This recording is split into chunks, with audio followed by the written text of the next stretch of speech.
የኢትዮ ሜዳ ቤተሰቦች በምርጥ ገጾች ዝግጅታችን በአምባሳደር ተስፋዬ አብዲ ከተጻፈው ያለፍንበት መንገድ መጽሐፍ የመረጥንላችሁን ታሪክ ዛሬም ማቅረባችንን እንቀጥላለን።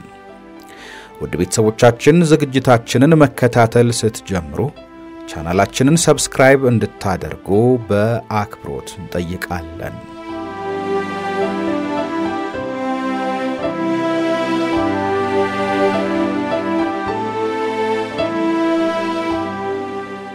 ታዳሚዎቹና የመፈንቅለ መንግስቱ ዳፋ በግንቦት 1981 ዓመተ ምህረት በፕሬዝዳንት መንግስቱ ኃይለማርያም መንግስት ላይ መፈንቅለ መንግስት ሲሞከር እኔ በጣሊያን ሀገር በአምባሳደርነት ያገለገልኩ ነበር።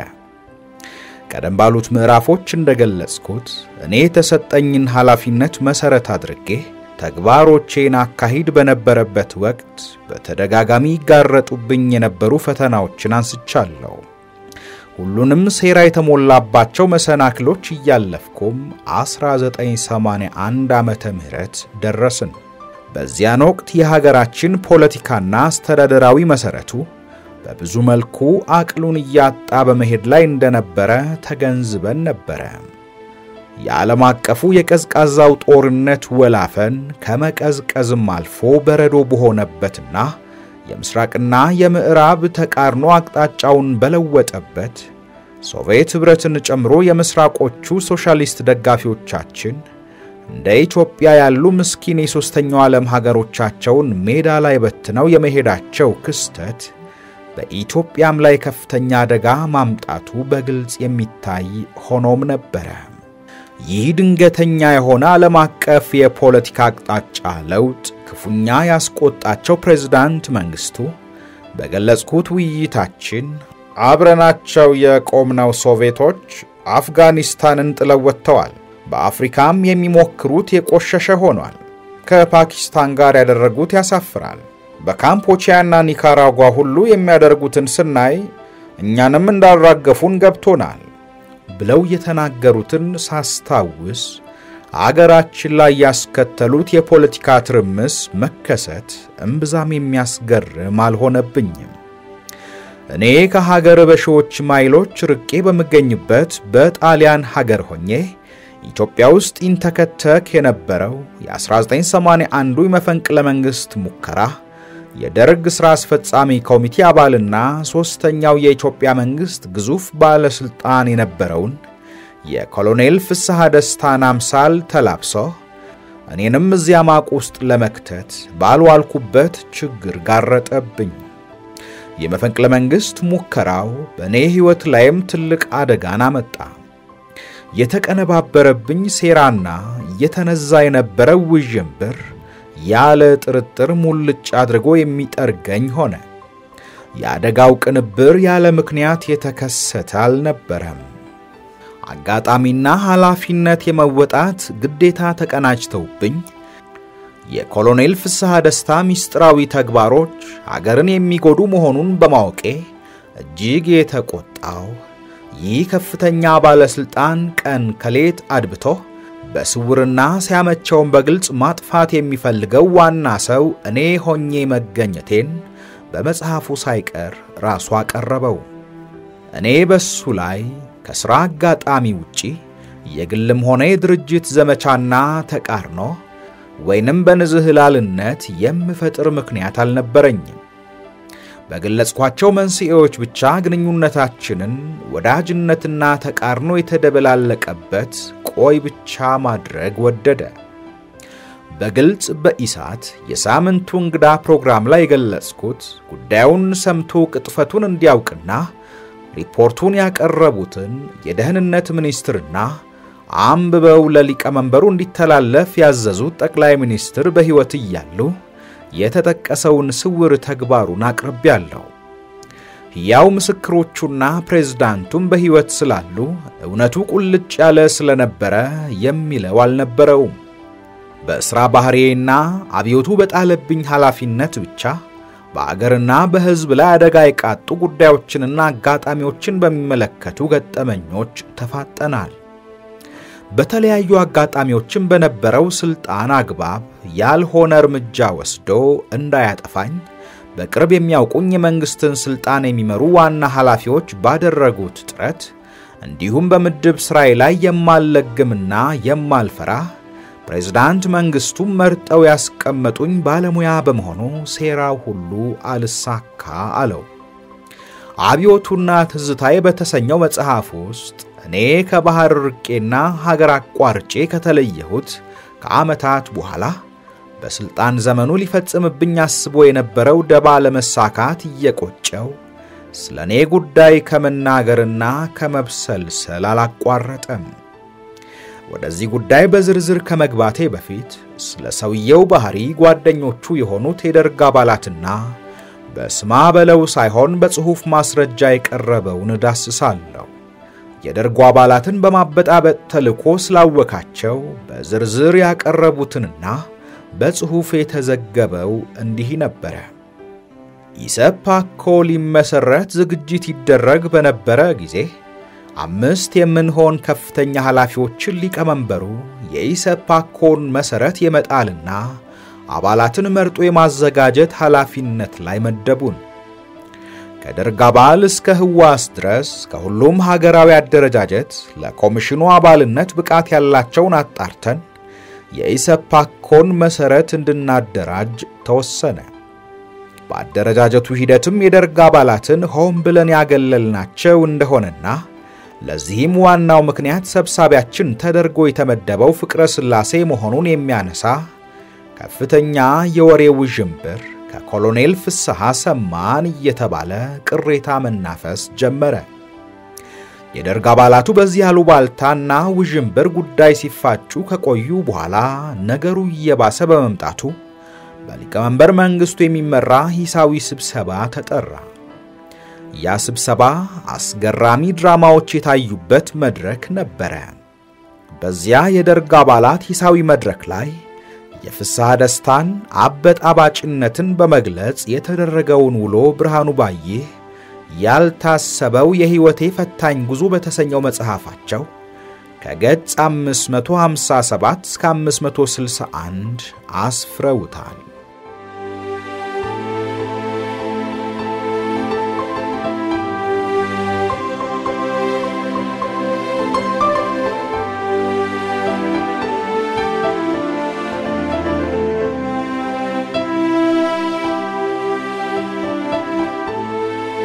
ብርሃኑ ባይህ በመጽሐፋቸው እንዲህ ብለዋል። ኮሎኔል ፍስሐ ባሰራጩት ውዥንብር ከፍተኛ ትርምስ ተነስቶ አድሃሪ ተባልን፣ ስልጣን ላይ ቦታ እንዳይኖረን ተደረገ። የፖለቲካ ቢሮ ስልጣን ላይ እንዳንገኝ አዲስ በሚደረገው የኢሰፓኮ ስልጣን ምደባ ላይ ፍቅረ ስላሴ በሚመራው ቡድን የደርግ አባላት ተገልለናል። ይህንንም ፍስሐ ደስታ ነግረውናል። እኛ እንደ አድሃሪዎች ተቆጥረናል ብለው ከፍተኛ ትርምስ ስለደረሰ መንግስቱ ኃይለማርያም የደርጉን አባላት ሰብስበው እያንዳንዳቸው የተናገሩትን አስፍረዋል። የደርግ አባላቱ በወሬው ሽውታ ስለታመሱ አብሮ መስራት የማይቻልበት ሁኔታ በደርጉ ውስጥ ተፈጠረ። በዚህም ሂስ ግለ ሂስና ማጣራት ስላስፈለገ ፕሬዝዳንት መንግስቱ ኃይለማርያም ደርግ አባላቱን አወያዩ። በስብሰባው ላይ ሻለቃ እንዳለ ተሰማ ሐሜተኛ፣ ሱስ ያለበት፣ ሁሉን የሚያሽሟጥጥና ስም የሚሰጥ ፍስሐ ደስታ ነው አሉ። ቀጥሎም በርካታ የደርግ አባላት ተራ በተራ በስብሰባው ላይ እየተነሱ አንዱ ከአንዱ ለመላቅ ይወዳደሩ ይመስል በሐሜተኝነት፣ በስልጣን ፈላጊነት፣ በወንጀለኝነትም ጭምር የኮሎኔል ፍስሐን ባህሪውን በዝርዝር አቅርበዋል ሲል መጽሐፉ ያትታል። ፍስሐ ደስታ የአመራርን አባላት የሚያጋጭ የሐሜት ሱሰኛ ስለሆነ ለአብዮቱ በጣም አደገኛ ነው። ይህንን የመሰለ ጸባይ ይዞ በዚህ ደረጃ ለሀገር አመራር ብቁ አይደለም። ስለዚህ ከደርግ አባልነት መሰረዝ አለበት ሲሉም ሌሎቹም የደርግ አባላት ተናገሩ። በመቀጠልም አብዛኛዎቹ የደርግ አባላት በስብሰባው የፍስሐ ደስታ ጉዳይ እንዳለቀለት ቆጥረነውም ነበር ይላሉ። ሌላው ቢቀር ከቋሚ ኮሚቴ አባልነት የመሰረዙ ውሳኔ ይፋ ይሆናል ብለን ጠብቀን ነበር። ሆኖም ምንም አልሆነም። በዕለቱም በማግስቱም በሰልስቱም ጸጥታ ሆነ ሲል ጽሑፉ ይቀጥላል። መንግስቱ ለምን ጉዳዩን ሳይገልጹ ተዳፍኖ እንደቀረና ይሄንን እንደፈለጉ አይታወቅም በሚል ተንትነው የደርግ አባላቱ አቅርበዋል።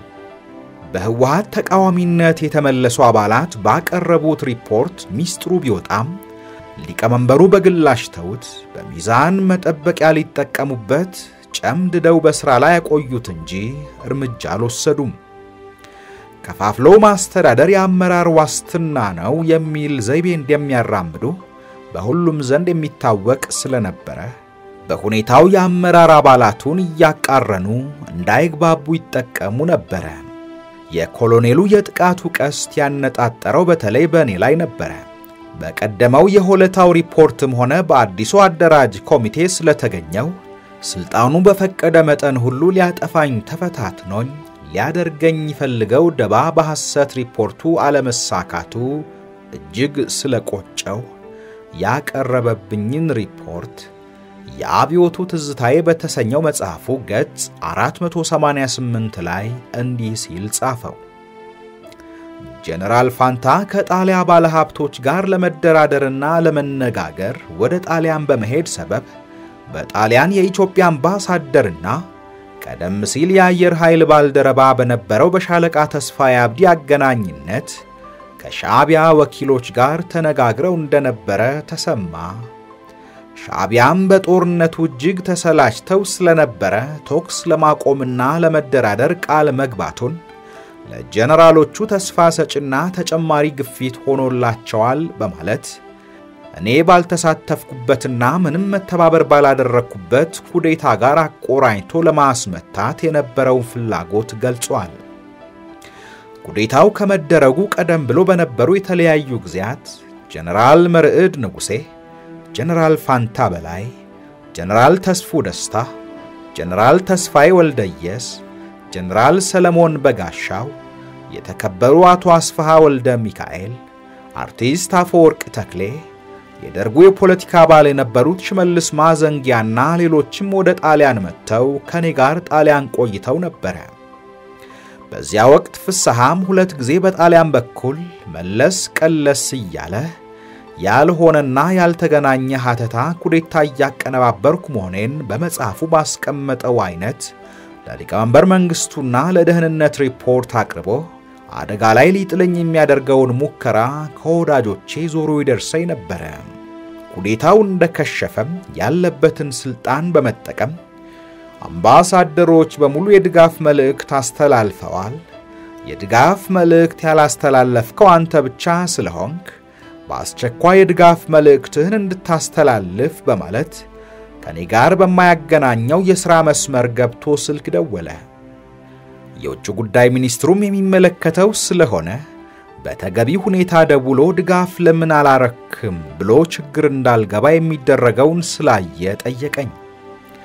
በተደረገው በማዘኔ መሆኑን ነግሬ ኢትዮጵያ በዘመናት ያፈራቻቸው ጀነራሎች እንዲሁም ወንድምና ጓዶቼ ስላለቁ የደስታ መግለጫ መልእክት የማስተላልፈው የለኝም ከማለቴም በላይ የኤምባሲውን አባላት ሰብስቤ ደስታ መግለጫ ላስተላልፍም የኔ አቋም እናንተ ስላልሆነ የሚያመጣባችሁ አደጋ አይኖርም አትስጉ በማለት አስረዳው።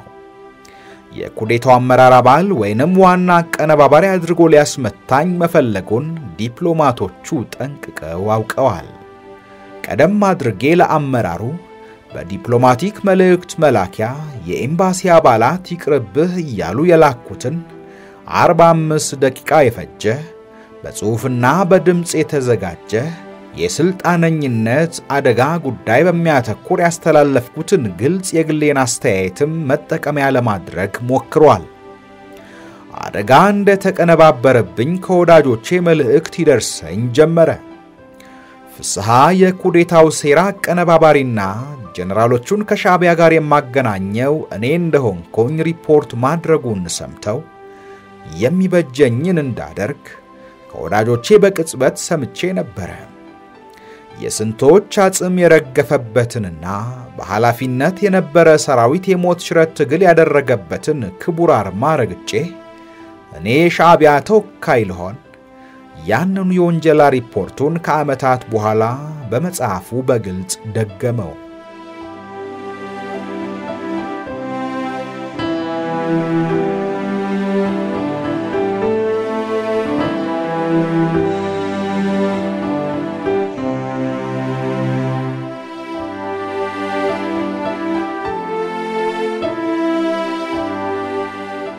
በተጨማሪም በመጽሐፉ ከኔ ጋር የነበረውን ያላቋረጠ ፍትጊያ ሲገልጽ ከኢትዮጵያ አየር መንገድ የተባረሩና የተቀነሱ ሰራተኞችን በማስመልከት እሱ የአየር መንገዱ ጠበቃና ተቆርቋሪ እኔን የአየር መንገዱ አጥፊ በማስመሰል ዘገበ። ከአቪዬሽንና ከበረራ ጋር የተቀናጀ ዕውቀት ልምድና መቀራረብ የበለጠ ስላለኝ አየር መንገዱን በአብዛኛው የተቋቋመው ከኢትዮጵያ አየር ኃይል ሄደው አየር መንገድ ውስጥ በሚያገለግሉ አባላት ስለነበረ ተቆርቋሪነቴ ከሱ ባይበልጥ አያንስም ነበር። ነገር ግን እሱ የአየር መንገድ አልሚ ሌላው የአየር መንገድ አጥፊ እንደሆነ አድርጎ አብዮቱና ትዝታዬ በተሰኘው መጽሐፉ ገጽ 339 ላይ ሲጽፍ 400 ያህል ሰራተኞች በጡረታና በተለያዩ መስሪያ ቤቶች ከተደለደሉ በኋላ በቅነሳው ሂደት በድርጅቱ ውስጥ በህቡ ይንቀሳቀሱ ከነበሩ የሰደድ ድርጅት አባላት 13ቱ ተነኩ። ሻለቃ ተስፋዬ አብዲ የተባለ ካድሬ የሰደድን ድርጅት ሆን ብሎ ያፈረሰ ነው የሚል ክስ በሚስጥር ሊቀመንበሩ ዘንድ አቀረበብኝ። ሊቀመንበሩም ይሄ ክስ የደረሳቸው መሆኑን ሲገልጹልኝ ዝርዝሩን ይስጡኝና ላጣራ ስላቸው ቃል ከገቡልኝ በኋላ ወደ ኮሎኔል ተስፋዬ ላኩት አለ። ይገርማል። ራሱ በጥቅሱ 400 ሰራተኞችን አፈናቀልኩ ይላል። እሱንና የአየር መንገድ ተባባሪዎቹን ባናስቆማቸው ኖሮ ትውልድ ያፈራውን ባለሙያ ሁሉ ጠርገውት አየር መንገዱ የቱን ያክል በተጎዳ ነበር። ከማስተዳድረውና የማይመለከተው አንድ መስሪያ ቤት ጠቅላይ ሚኒስትሩም ሆነ ፕሬዝዳንቱ ሳያውቁ ለልዩ ዓላማ 400 ሰራተኛ ሲያፈናቅል የሚቋቋመውና እብሪቱን የደፈርኩ ሰው መገኘቴ ምን ነው ያንገበግበኝ? እንዳለውማ ኃላፊነቱ ባይመለከተኝ ኖሮ በይፋ የደርጉን ሶስተኛ ባለስልጣን በሚመለከት ሊቀመንበሩ እኔን ምን ይሁን ብለው ሊሰሙ ኖረዋል። አጠገባቸው አይደርሱኝም ነበር። የአየር መንገዱን ሙያተኞች አስወጥቶ ከመጨረሱ በፊት እብሪቱን እንዲያስቆሙት ለሊቀመንበሩ አቀረብኩኝ። ራሱ እንደጻፈው ከአንድ መስሪያ ቤት 400 በዘመናት የተፈሩ ሙያተኞችን ሲያስወጣና ሲበትን ባላስቆመው ኖሮ የት ሊገታ ነበር? በሚስጥር አደረገው የሚለው ደግሞ ምኑን ነው? መዝነውና አይተውት በአየር መንገድ ውስጥ የተፈጠረ የነበረውን ሁኔታ ከተመለከቱ በኋላ የደርጉን ሶስተኛ ሰው አየር መንገዱን ለመናድ ከሚያደርገው ድርጊት በአስቸኳይ እንዲያቆም ስልክ ደውለው አንጥረውት የተፈጸመውንም እሱ እንዳለው የሕዝብ ደህንነት እንዲያጣራ አዘዙ። ትልቁ ቁም ነገር በማን አለብኝ መፏለልና በስውር ዓላማው የፈለገውን እየጎተተ የሚያፈናቅለውን ሰራተኛ በአስቸኳይ ማስቆም ነበር። የዚህን ሁኔታ ውስጥ ባህሪ ለመረዳት እንዲያግዝ ይህንን ጉዳይ አስመልክቶ እንደ ሊቀመንበሩ በቀጥታ ጉዳዩ ይመለከተው የነበረው ጠቅላይ ሚኒስትርም የሚካሄደውን እንዲያስቆም በዝርዝር ሪፖርት አቅርቤለት ስለነበረ ተባባሪው ባለስልጣን አፍጦ ቢሮው ሲሄድ የሆነውን እኔና አብዮቱ በተሰኘው መጽሐፉ ገጽ 309 እና 310 ላይ በወቅቱ ስለነበረው የአየር መንገዱ ጉዳይ በጻፈው ምን እየተደረገ እንደነበር እነሆ። የተወሰኑ የሻዕቢያ ደጋፊዎችን ከጎኑ በማሰለፍ የሚመስለውን እርምጃ መውሰድ ጀመረ። በቅድሚያ የማይጠቅሙ ሰራተኞች ናቸው ብሎ የረጅም ጊዜ ሥራ ልምድ ያላቸውን አብዛኞቹን የመሃል ሀገር ሰዎች ከሥራ አባረር ያለው ብሎ ለሚኒስትሮች ምክር ቤት አቀረበና ተቀባይነት አገኘ። ተቀባይነቱንም የሰጠው በወቅቱ የሚኒስትሮች ምክር ቤት ረዳት ኃላፊ የነበረው ፍስሐ ደስታ ነው ይላል። ፍቅረ ሥላሴ ይቀጥልና በገጽ 310 ጉዳዩን በይበልጥ ሲገልጸው የአየር መንገዱ ሥራ አስኪያጅ እሱ ጋር መጥቶ የአየር መንገዱን እድገት ለማፋጠን ከመወስዳቸው እርምጃዎች በአንዱ ላይ ውሳኔ እንድትሰጠኝ ጥናቱን እንዳመጣ ቀጠሮ ይሰጠኝ ብሎ ጠየቀኝ። ከሰዓት በኋላ ልትመጣ ትችላለህ ስል ቀጠሮ ሰጠሁት።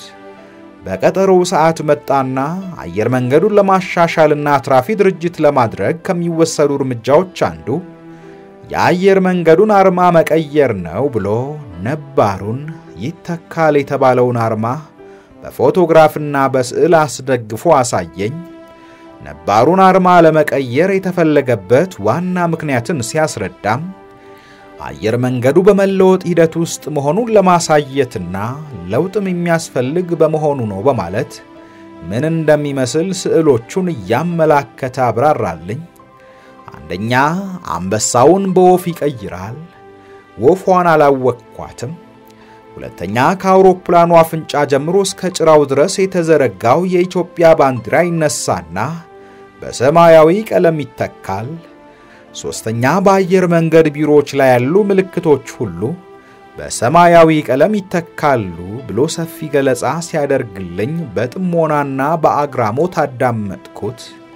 ገለጻውን እንዳጠናቀቀ በፈገግታ እየተመለከተኝ ያንተን የመጨረሻ ውሳኔ ካገኘ ያንዱን አውሮፕላን አርማ እንደቀየር ነው የቀሩትን አውሮፕላኖች በአጭር ጊዜ ውስጥ እንቀይራለን ብሎ ገለጻውን አበቃ። በዝምታ ትኩር ብዬ ስመለከተው ቆየው። በውስጤ በጣም የተናደድኩ ቢሆንም ከገጼ ላይ ንዴቴን እንዲያነብ አላደረኩትም። ስሜቴን ዋጥ አድርጌ ለመሆኑ አንበሳውና አርማችን የሆነው ባንዲራችን ለአየር መንገዱ እድገት መሰናክል የሆኑበት ምክንያት ምንድነው የሚለውን ጥያቄ ያቀረብኩለት። ለለውጥ ነው። አየር መንገዱ በለውጥና በእድገት ጎዳና በመንቀሳቀስ ላይ መሆኑን ለማመልከት ነው የሚል አጥጋቢ ያልሆነ መልስ በድጋሚ ሰጠኝ። ከእርሱ ጋር የማያስፈልግ ንትርክ ውስጥ ላለመግባት ብዬ የኔን አቋም ባጭሩ ገለጽኩለት። ያቀረብክልኝ ምክንያት አጥጋቢ ሆኖ አላገኘሁትም። ባንዲራችንን በአውሮፕላናችን ላይ ጉልህ በሆነ መንገድ ተቀብቶ በውጭ ሀገር ስንመለከተው ለኢትዮጵያውያን ምን ያክል ደስታና የልብ ኩራት እንደሚሰጥ መረዳት አለብህ። ይህ ባንዲራ መለያችንና መኩሪያችን ስለሆነ እስከ ዛሬ እንደኖረው የአየር መንገዱ አርማ ሆኖ ይቀጥላል። ይለወጥ ብለህ ሐሳብ ማቅረብህ ስህተት ነው። አዝናለሁ። የቀየርከውን በሙሉ ወደ ቀድሞ ሁኔታ መልስ ብያሰናበትኩት። እሱም ያልጠበቀውን መልስ ስላገኘ ያጉተመተመ ከቢሮዬ ወጣ ይላል። ትግልና ፈተናችን የሚመስለው ይሄንን ነበረ። ሰዎቹ በአየር መንገድ ውስጥ ለውጥ በማምጣት ስም የሚሰሩትን ነገር ለሌላ ፍላጎታቸው ሽፋን ማድረጋቸው ነበረ። የአየር መንገዱን እድገት፣ የአየር መንገዱን ዘላቂነት ከነሱ ባይበልጥ የነሱን ያክል የሚጠላ ፍቅረ ሥላሴ ወይንም ተስፋዬ አብዲ አልነበሩም። ፍቅረ ሥላሴ ይቀጥልና የነፍስሐ ደስታንና የአየር መንገዱን ሥራ አስኪያጅ የቅንጅት ሥራ በዚህ ጽሑፉ በግልጽ ሲያሳይ እንዲህ ይላል። አየር መንገዱን በኢትዮጵያዊነታቸው በማያምኑና ኤርትራውያን ሞልተው ለጸረ ኢትዮጵያ እንቅስቃሴ መጠቀሚያ እንዳደረጓቸው ሁሉ አርማውና ባንዲራውን ከአውሮፕላኑ ላይ እንዲነሳ ሐሳቡን ያመነጩትና ጥናቱን ያደረጉት እነሱ እንደነበሩ ገምቻለሁ። ኢትዮጵያን የማይወዱ ባንዲራዋን ስለሚጠሉ በየትኛውም ቦታ ሊያዩት አይፈልጉም። በሚያገኙት አጋጣሚ ሁሉ ለማጥፋት ይሞክራሉ። ይህንንም የተረዳሁት የኢትዮጵያ ዲሞክራቲክ ሪፐብሊክ ሲቋቋም ከአዲስ ባንዲራ ጋር መሆን አለበት ያሉትን ሌላ አጋጣሚ አንስተዋል።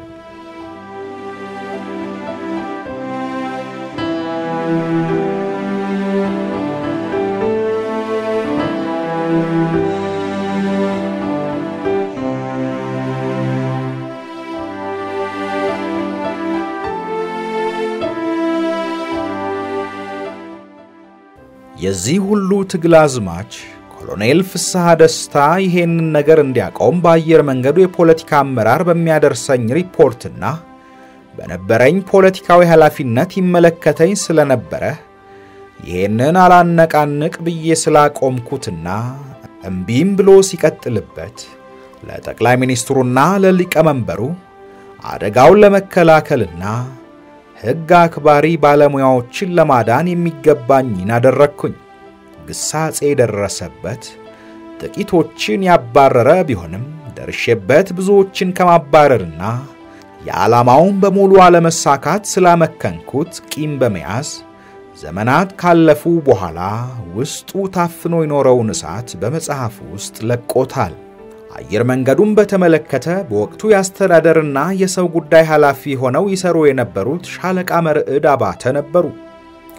ሻለቃ መርዕድ ሀገራቸውን የሚወዱ የአየር ኃይል አብራሪ የነበሩ በረራና አቪዬሽንን በደንብ የሚያውቁ ጠንቃቃ ሰው እያሉ ኃላፊነቱ ለሚመለከታቸው ሰጥቶ ማሰራት የሚቻለውን ነገር የፈለገውን በርግጥ ለሚፈጽምለት የጎጥ ተባባሪ አንድ ግለሰብ ስሙ የታለፈ በማሳሳት የአየር መንገዱን ነባርና ሙያተኛ ሰራተኞች ሳይቀር ለማስወጣት ተጠቀመበት።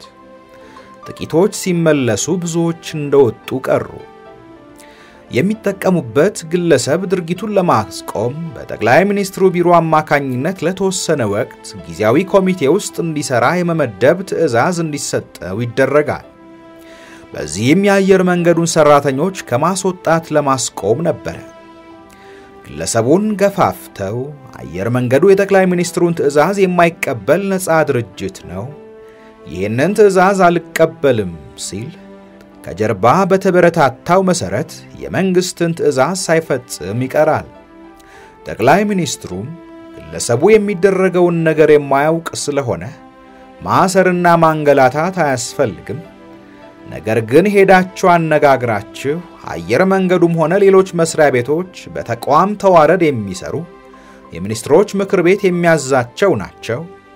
ለኮሚቴና ሙያዊ ጉዳይ ከተፈለገ መስሪያ ቤቱ ታዞ ሲልከው መምጣት አለብህ በሉት ተብሎ ለጊዜው ስለተነሳ የሰራተኛው መፈናቀል ይቆማል። ይሄንን የመሰለውን ምስቅልቅል ለማቆም በአየር መንገድ ውስጥ የተጣጣሩትን ሰዎች የኮሎኔሉ ጡጫ ስላስቸገራቸውና እኔም ባናግረው ስላልሰማኝ ጉዳዩን ከፍ ወዳለ ስልጣን ወሰድኩት። ስለዚህ ጉዳይ ጠቅላይ ሚኒስትሩ በእኔና አብዮቱ መጽሐፍ ገጽ 311 እንዲህ ሲል ያጠቃልለዋል። አገራችንና ባንዲራችንን ከልብ ስለምንወድ በኢትዮጵያና በባንዲራችን ላይ የሚሰነዘር ጥቃት ሁልጊዜ እንደ እግር እሳት ይለበልበናል። ከጥንት ጀምሮ የኢትዮጵያ ባንዲራ አረንጓዴ፣ ቢጫ፣ ቀይ ቀለማት ያሉት ሲሆን እያንዳንዱ ቀለም የራሱ ውክልና ተሰጥቶታል። አረንጓዴው ተስፋ፣ ልምላሜና ሀብት፣ ቢጫው ሃይማኖት፣ አበባና ፍሬ፣ ቀዩ አርበኝነት፣ ጀግንነትና መስዋዕትነትን እንደሚያመለክት ተደርጎ በአዋጅ ወጥቷል። አንድ ሀገር ባንዲራ ቀርጾ በአዋጅ ከወጣ በኋላ በሌላ አዋጅ ካልሆነ በስተቀር በዘፈቀደ አዲስ ባንዲራ አያወጣም ወይም አያሻሽልም ወይም የተለየ ምልክት አይለጥፍም። ባንዲራ ላይ ለየት ያለ ምልክት ለጥፎ የባንዲራው አካል ነው ተብሎ በአዋጅ ከወጣ ባንዲራው ሙሉ በሙሉ ተቀይሯል ማለት ነው። እንግዲህ ይሄንን በመሰለ ይፋ ትግል ውስጥ እንጓዝ ስለነበረ ሊቀመንበሩ ጋር አደጋውን አቅርቤ የሀገሪቱ ሶስተኛ ሰው ስለተሸነቆጠ በመጽሐፉ ሰንብቶ መጥቀሱ የቱን ያክል ተበሳጭቶበት እንደነበር አሳየኝ። ይሄና ሌሎች ጉዳዮችን በተመለከተ በሱም በሌሎቹም በመጽሐፎችና በመድረክም ስሜ እየተነሳ ሲነገር አንድ ጊዜ ኢሳት ቴሌቪዥን ላይ ከሰጠሁት ቃለ ምልልስ በስተቀር ሁሉንም ችላ ብዬ እኖር ነበር። ለከንቱ አሉባልታና ውንጀላ መልስ አለመስጠትን እንደ ድክመትና ዝምታን እንደ አላዋቂነት ቆጥረው ሰው ሁሉ ያለቀና ያበቃ አድርገው ወስደው በተለያዩ ፕሮግራሞች ስለሰማው ሁኔታዎችን መግለጽ ወደድኩኝ። አቀናብሮት በነበረው ሴራ ስደት ከሄድኩኝ በኋላ በፖለቲካ ባል ደረጃ ተሳስተናልና ሀገርህ ተመልሰ በሀገር ውስጥም ሆነ በውጭ የፈቀድክበት ተመልሰ ስራ የሚል መልእክት ተላከብኝ። መልእክቱ ሊያደርሰኝ ለደወለው ሰው እኔ በስደት ስለምገኝ ለሌላ ተግባር እንዳይ ስለምቀዳ እሱም እንዲቀዳ ነግሬው ተስማምቶ በድምጽ ቀርጬ አኑሬዋለሁ። ዛሬም አለ። ከተጠቀሰው ተንኮል በተጨማሪ የ1981ን የመፈንቅለ መንግስት ሙከራ ሁኔታና አጋጣሚዎችን በማሳከር ነገሮችን ጭንቅላቴ ላይ በመጠምጠም ለማስመታትና ለማስወገድ አስቦት የነበረውን በመጽሐፉ ከገለጸው በላይ በሪፖርት መልኩ ማቀረበ። በግልጽ እንደሚታወቀው የሀገር ባለስልጣናት፣ ሚኒስትሮች፣ ወታደራዊ መኮንኖችና ታዋቂ ሰዎች በኦፊሴላዊ ጉብኝት ወይም ለግል ጉዳያቸው ወደ ተለያዩ ሀገራት ሲሄዱ በየሀገሪቱ ያሉ ኤምባሲዎች እንግዶቹን ተቀብለው የማስተናገድ በሚያስፈልጋቸው ሁሉ የማገዝና ደህንነታቸውን የመጠበቅ ኃላፊነት አለባቸው። አገራዊ ለሆኑ ጉዳዮች ተልከው የሚመጡ ልዑካን ማናቸውንም የተላኩባቸውን ኃላፊነቶች የሚወጡት ከኤምባሲዎቹ ሰራተኞች ጋር ሆነው ነው። በዚህ መሰረት እኔ ጣሊያን በነበርኩበት ወቅት በርካታ የመንግስት ልዑካን ባለስልጣናትንና ከፍተኛ መኮንኖችን ለይፋ ጉብኝትም ሆነ በግል ሲመጡ ተቀብዬ አስተናግዳለሁ። የግል ወዳጆቼና ጓደኞቼ የሆኑና ቀድሞ በስራ የምንተዋወቀው ሰዎችም በቢሮ በኩል ሲያልፉ ወደ ኤምባሲ ጎራ ብለው ሳይጠይቁኝ ቀርተው አያውቁም።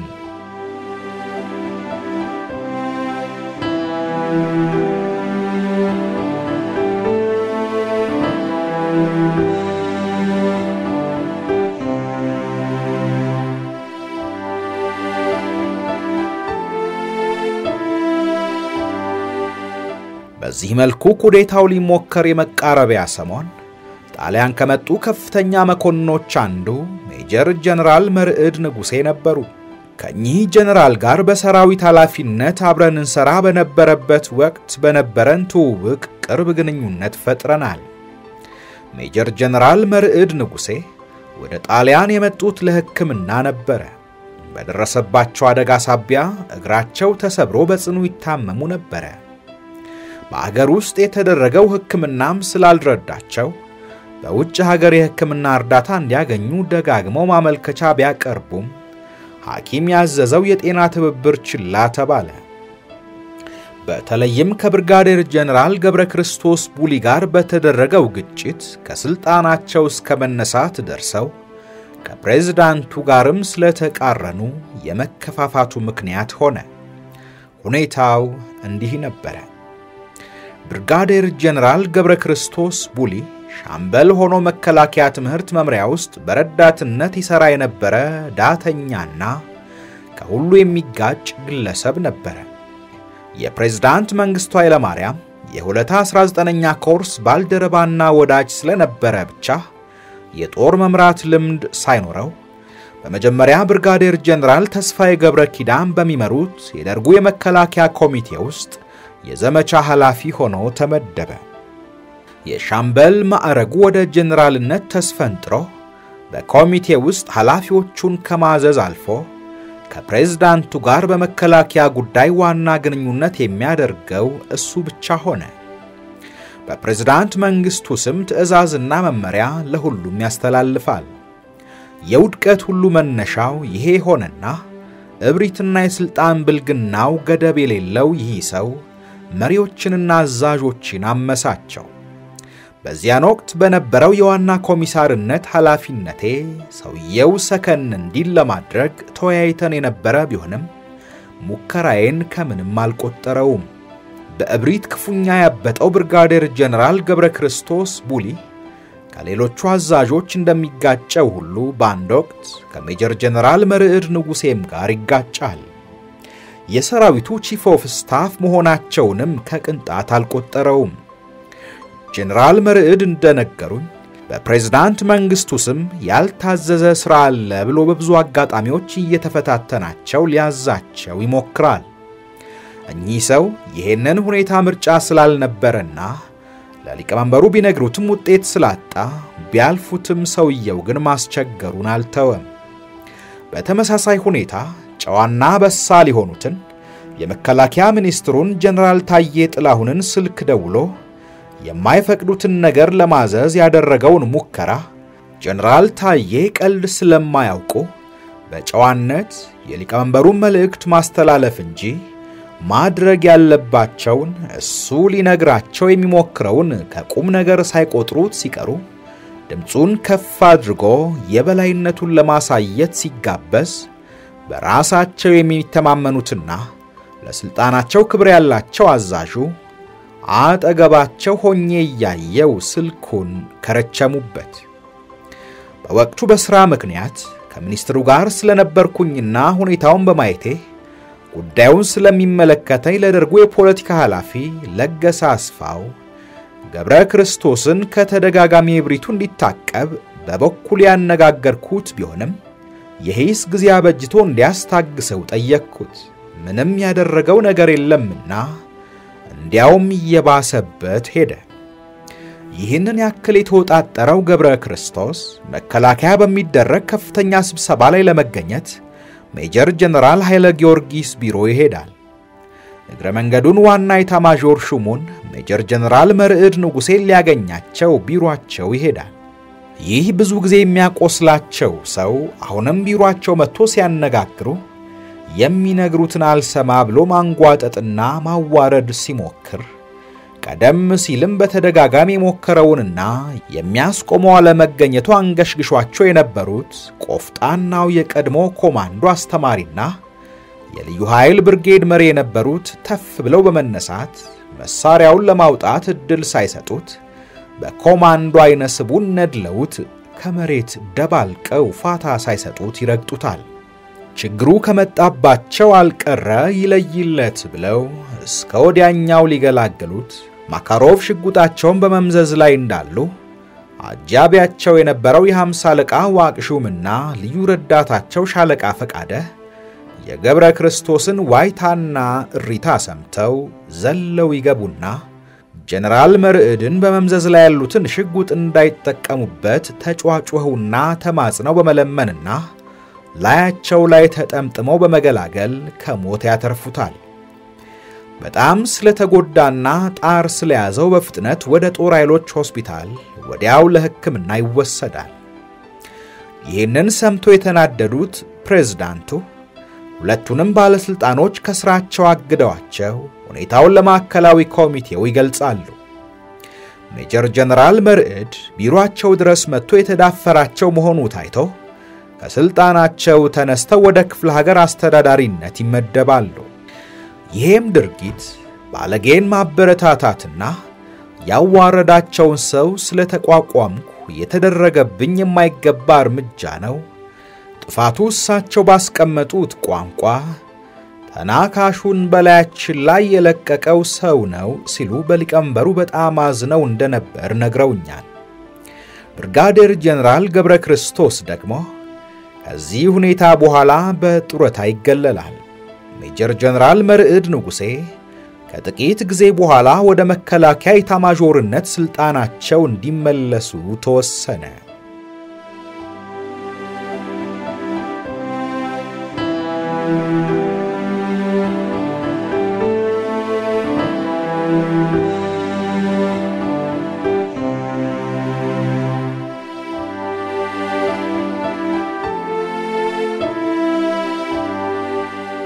ውድ የኢትዮሜዳ ቤተሰቦች በምርጥ ገጾች የጀመርንላችሁ ታሪክ አላበቃም። ቀጣዩን በተከታይ ፕሮግራማችን ይዘን እንመለሳለን። ውድ ቤተሰቦቻችን ቻናላችንን ሰብስክራይብ፣ ላይክ፣ ሼር እንድታደርጉ ሐሳብና አስተያየቶቻችሁንም እንድታጋሩን በአክብሮት እንጠይቃለን።